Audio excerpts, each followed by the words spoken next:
Today's topic hits close to home for many Christian wives, and you as one, as you're watching, or maybe you as a husband that is watching this topic about how your wife, and if you as a wife feels like you're being drowned out, how do you regain your voice and support your entrepreneur husband? That is the essence of this video that we're going to be unpacking.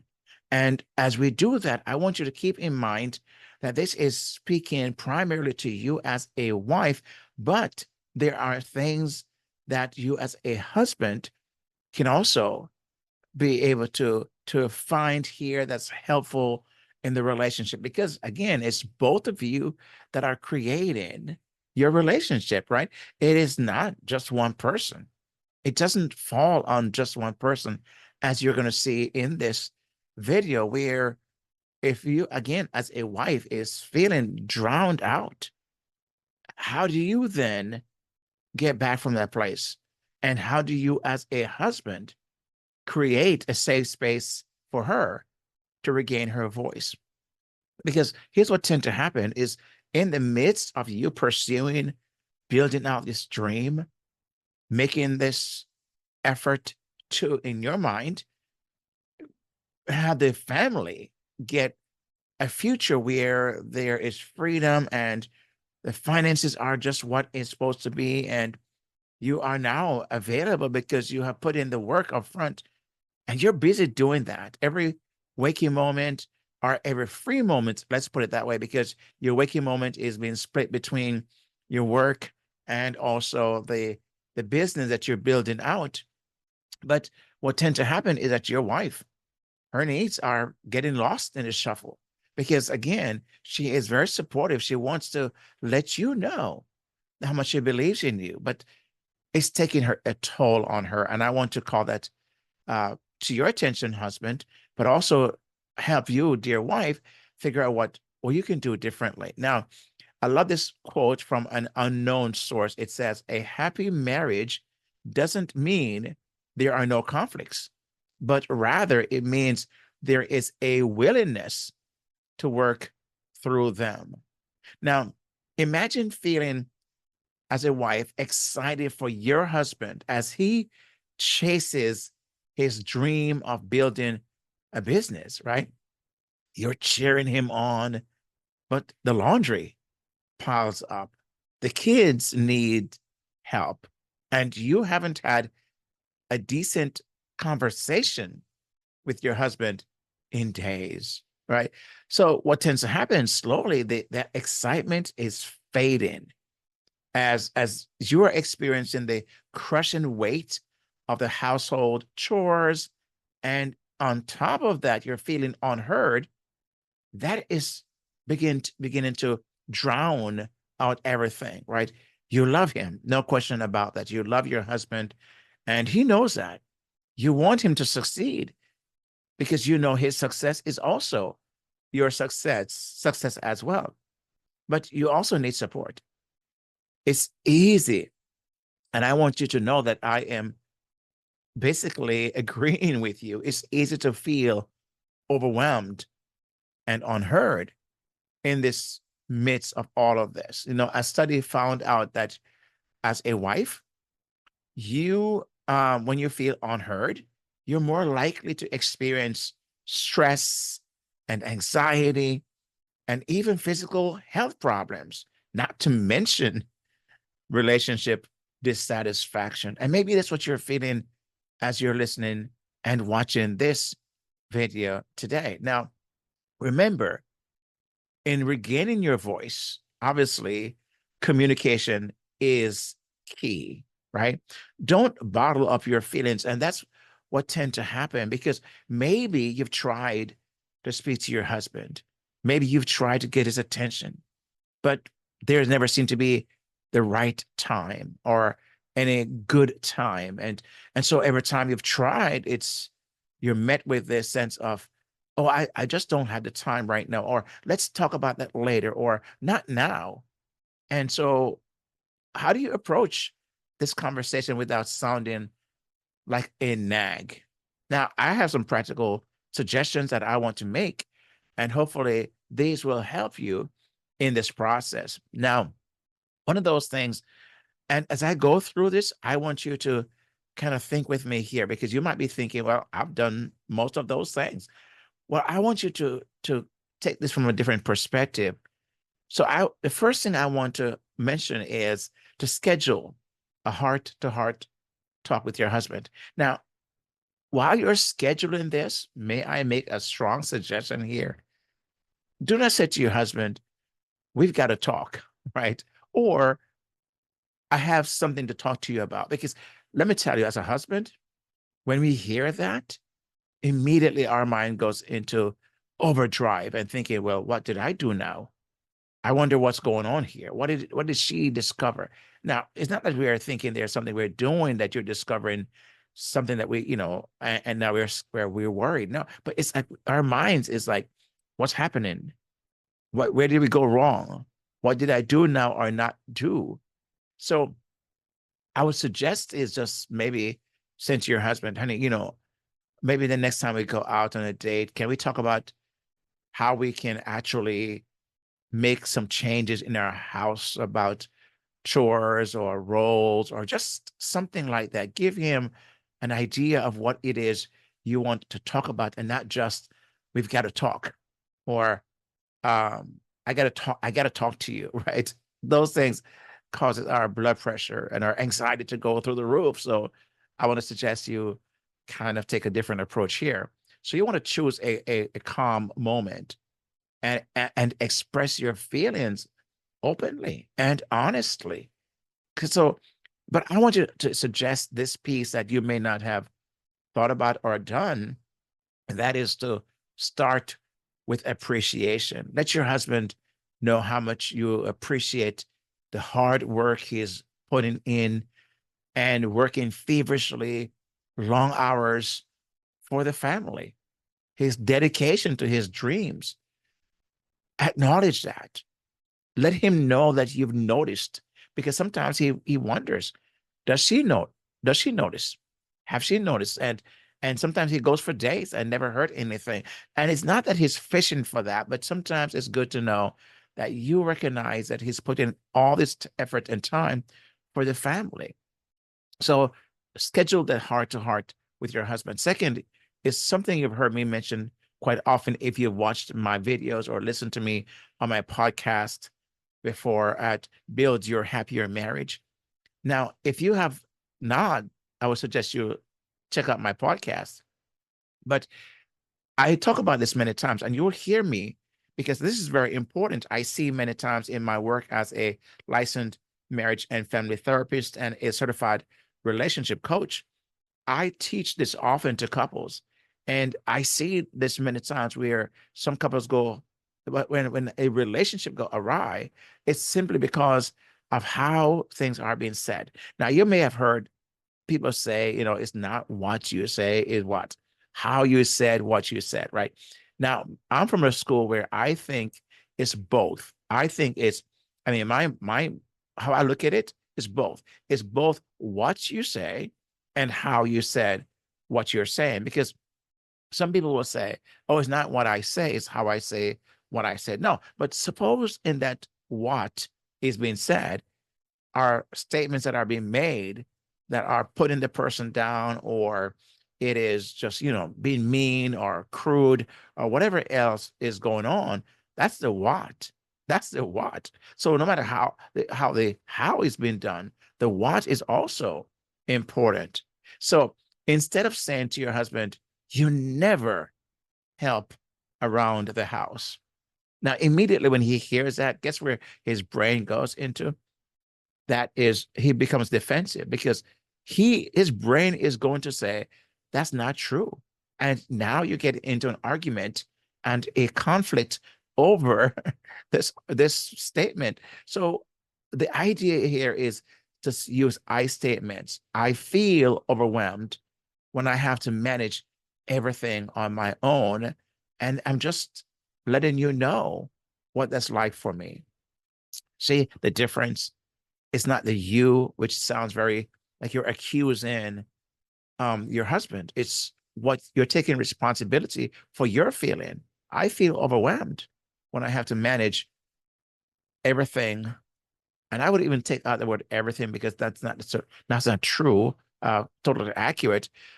But speak about what it is when I have to manage the kids, the house, dinner, breakfast, lunch, those kind of things. Be more specific. I think that's helpful for your husband. And the third thing I want to mention is to listen to his perspective. Maybe he is not seeing what it is you're seeing, or maybe he's hoping you will see where he's coming from and possibly hear him out. So listen to his perspective is very important. Let him hear that. James chapter 1, verse 19 says, everyone should be quick to listen and slow to speak and slow to become angry. This is a very important verse of scripture. I use it quite often in my work as a therapist or a coach in my coaching, because I find sometimes this verse right here, I say it's a formula of how to communicate, how to be in communication with your partner or with anyone. And James lay out this formula. He says, everyone, which means you and I, right? Your husband, everyone should be quick to listen. Means we need to hear things. And I would say the quick to listen also means see things. So it's like he said, don't be reactive. Don't be reactive. Slow to speak. You're in control. When someone say, I can't help myself. I'm just that way. I'm just easy to go off and I have a temper. No, no, no. The Bible says you can, because God has not given you a spirit of fear, but of love and power. And here it is, self-control. So God does not make God a liar. God says He's given you a spirit of self-control. So being slow to speak and slow to become angry, you can manage that, because God would never ask you to do something that He hasn't given you the power and the strength to do. That would not be fear of God. So when He asks you to do that, He's telling you, I'm going to be with you. I'm going to give you my strength and be there with you along the way. Remember now, your husband's success, as I mentioned earlier, is your success too, right? You're a team working towards a shared vision for your family. I talked a little bit about that in the last video, where I talk about soccer and the different positions that are being played and how his role might be the one that plays in the front. Your role might be the midfield or the defense line. And so it's everyone playing their role to make certain that the team wins. And whatever role or position you're assigned is where you're going to develop your skills and become better at that, and not worried about trying to change, because that's your skill set is right there. So when I say then you're a team working towards a shared vision for your family, this isn't about shutting down his dreams. What you're doing here is about finding a way to support them while also taking care of your needs along with the needs of the family, which you have been doing, right? This quote by Matty Stefanik, am I pronouncing the name correctly? But that's not the point. The name is not issued as a quote. It says, unity is strength. When there is teamwork and collaboration, wonderful things can be achieved. Wonderful things can be achieved. So this is what we're after here. So maybe what you might want to think about is delegate tasks. Can your husband take on more responsibility? Dear husband, can you take on more responsibility with the kids or household chores? Or can you outsource some help? I mentioned earlier in my last video about the fact that sometimes maybe if your wife is cooking, you could be doing the dishes and let her, if she does, or vice versa, whichever it is. I think it's important to share and let your wife knows that you don't want everything to fall on her. Now, if I'm saying something that you agree with so far, make sure you hit that like button and comment below. Let me hear what your thoughts are on this, because I think it's important for us to engage in this conversation. I think I see it too often. I see it too often. So delegating tasks is one thing. But here's also something very important for you, dear wife. Prioritize self-care. Schedule time for yourself. So maybe you may say, honey, I want you to take care of the kids for the next 2 or 3 hours or today, whatever the case might be, because you've scheduled an appointment with yourself. Even if it's just your appointment means 30 minutes a day or that day in the bath, right? Taking a relaxing bath, reading a book, or connecting with a friend, or maybe just doing nothing. It's a me time, a nothing time. That might be what you might want to do just for yourself. And then I would suggest is plan regular date nights. I would suggest at least once a week. Now, I said to couples many times, if once a week is just a bit too much for whatever reason, then don't go beyond 2 weeks. Plan to be intentional about that. Put it on the schedule and let nothing move that from the schedule. It's important. It's an important day, an appointment that you want to always keep, right? That's very important. My wife and I have done that over the years. We are now married as of this recording. It's almost 39 years. In July 13th is 39 years we've been married. Wow, that's a long time. And I can tell you in the early stages of our marriage, these were not things I was I was on top of. As a matter of fact, I think I failed at a lot of these things I'm mentioning. I've learned, as you can imagine, over the years, but also in my work with couples for almost 2 decades, I've learned a few things along the way that I'm trying to help you with as well, right? So here's what is important, because if you don't do what I'm suggesting here, dear wife, you're going to be feeling resentful. And holding on to resentment only hurts your marriage. I love this quote by Eleanor Roosevelt, who says, you cannot pour from an empty cup. You cannot pour from an empty cup. And that is maybe what you're trying to do sometimes, which leads to burnout. Ephesians 4, verses 26 and 27 says, do not let the sun go down while you are still angry, and do not give the devil a foothold. It's a explicit command. God is not making a suggestion here. He said, don't let the sun go down while you're angry. That is where resentment comes from, because you're holding on to something and it's eating away at you, and you're getting more resentful. This is what's happening. You're allowing the sun to go down while you're still angry, because resentment is a form of anger. And then it says, do not give the devil a foothold, because he will take this and run with it. Instead, choose to be a supportive partner, celebrate his wins, big and small. Because your encouragement, I can tell you this from my own experience, your encouragement will fuel his drive. It fills his drive, because building a business, as you know, it takes time and faith. But I want to encourage you to trust that God has a plan for your family. And this journey, though challenging, can ultimately lead to a stronger marriage, but that's built on better communication, respect, and teamwork. Proverbs 31, verse 25 says, strength and honor are her clothing. She can laugh at the day to come. That's you, dear wife. That's you. Strength and honor are in your clothing. Clothe yourself with strength and honor.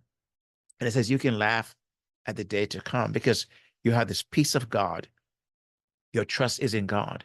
That makes a difference. So this is what I'm calling and I mentioned earlier, I want to help you with. And I hope today, as you listen to this, that even though you're feeling drowned out, I hope you can regain your voice and support your entrepreneur husband. And dear husband, I hope you've heard something that you too can do to help your dear wife as she continues to do the part that she does so very well. If you have not yet subscribed to the channel, would you go ahead and subscribe even right now? And also, I have a one-page PDF is downloadable, and I want to give that to you. But I also want to encourage you to sign up for and be on the wait list for my Happier Marriage by Design program. Now, this will not be an ongoing thing. So if you're listening to this and you go to the website I'm about to give to you and you don't see this there, you may not get on this wait list, because I'm only taking a few couples.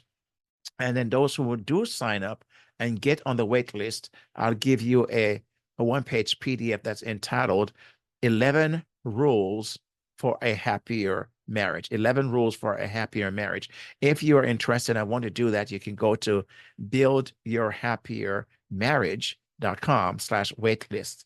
Buildyourhappiermarriage.com/waitlist. And this program will equip you with the tools and strategies to create a happier marriage that honors God, and you feel encouraged and rejuvenated and renewed and re-energized because of what will be taught in this program.